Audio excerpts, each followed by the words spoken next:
অঘৰী অঘৰীসকলৰ সাজ পোছাক আৰু আচাৰ ব্যৱহাৰক লৈ স্বাভাৱিকতে সাধাৰণ মানুহে ভয় কৰে যদিও একাংশ লোকে তেওঁলোকক ভক্তিও কৰে।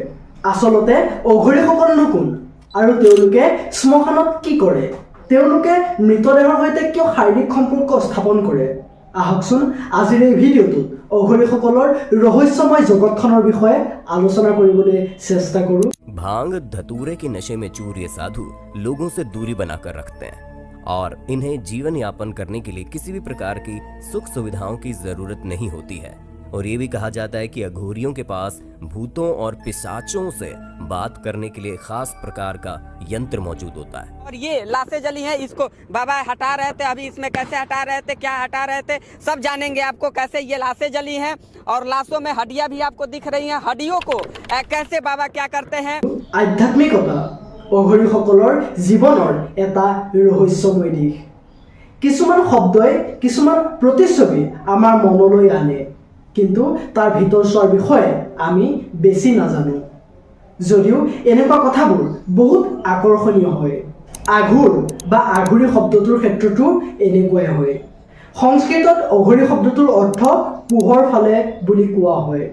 অৱশ্যে অঘৰীসকলৰ চেহেৰাটো সঁচাকৈ ভয়ংকৰ, কিন্তু আধ্যাত্মিকতাৰ ভাষাত অঘৰী হ'বলৈ কৰা প্ৰথম কামটোৱেই হ'ল মনৰ পৰা ঘৃণা আঁতৰোৱা।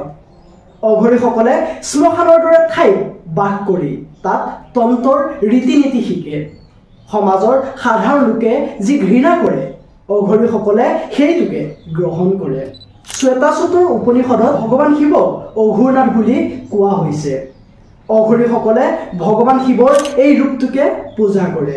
কোৱা হয় যে অঘৰীসকলে কেঁচা মঙহ খায় আৰু অঘৰীসকলে নিজে স্বীকাৰ কৰে যে তেওঁলোকে শ্মশানত মানুহৰ আধা পোৰা মৃতদেহ আঁতৰাই লৈ তাৰ মঙহ খায়।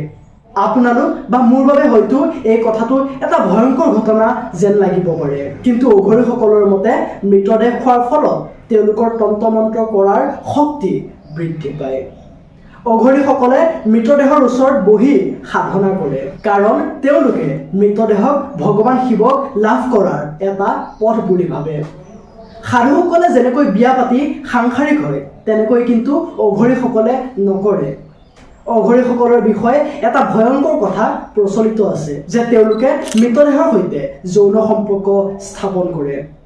আচলতে অঘৰীসকলে বিশ্বাস কৰে যে এনে সম্পৰ্কৰ জৰিয়তে তেওঁলোকে শিৱ আৰু পাৰ্বতীৰ পূজা কৰিলে ভগৱান শিৱ সন্তুষ্ট হয়। তেওঁলোকৰ মতে মৃতদেহৰ লগত শাৰীৰিক সম্পৰ্কৰ সময়ত যদি মন ঈশ্বৰ ভক্তিত নিয়োজিত হয় তেন্তে এইটোৱে সাধনাৰ সৰ্বোচ্চ স্তৰ। আচলতে তেওঁলোকে অকল মৃতদেহৰ সৈতেই নহয়, জীৱিত লোকৰ সৈতেও শাৰীৰিক সম্পৰ্ক স্থাপন কৰে, বিশেষকৈ ঋতুস্ৰাৱ হৈ থকা মহিলাৰ লগত। তেওঁলোকে এই সম্পৰ্কটোকো সাধনাৰ অংশ বুলি কয়, যাৰ ফলত তেওঁলোকৰ শক্তি বৃদ্ধি পায় বুলি তেওঁলোকে বিশ্বাস কৰে। অঘৰীসকলে সদায় নিজৰ লগত মানুহৰ মূৰৰ খোলা এটা ৰাখে। ইয়াক তেওঁলোকে কপালিকা বুলি কয়। ভগৱান শিৱৰ অনুগামী হোৱাৰ বাবে তেওঁলোকে এই নৰমুণ্ডটো লগত ৰাখে আৰু ইয়াক খাদ্যৰ পাত্ৰ হিচাপে ব্যৱহাৰ কৰে। পৌৰাণিক কাহিনীৰ মতে এবাৰ ভগৱান শিৱই ব্ৰহ্মাৰ 4টা মূৰৰ পৰা এটা মূৰ কাটি সমগ্ৰ বিশ্ব ব্ৰহ্মাণ্ড ঘূৰি ফুৰিছিল। গতিকেই অঘৰীসকলেও তেওঁৰ অনুকৰণকাৰী হিচাপে এনেদৰে এটা লাওখোলা লগত লৈ ফুৰে। That's it for today. এনেকুৱা আৰু ইণ্টাৰেষ্টিং ভিডিঅ' পাই থাকিবৰ কাৰণে এই চেনেলটো এতিয়াই ছাবস্ক্ৰাইব কৰি লওক। এই ভিডিঅ'টো শেষলৈকে চোৱাৰ বাবে বহুত বহুত ধন্যবাদ। জয় অসম।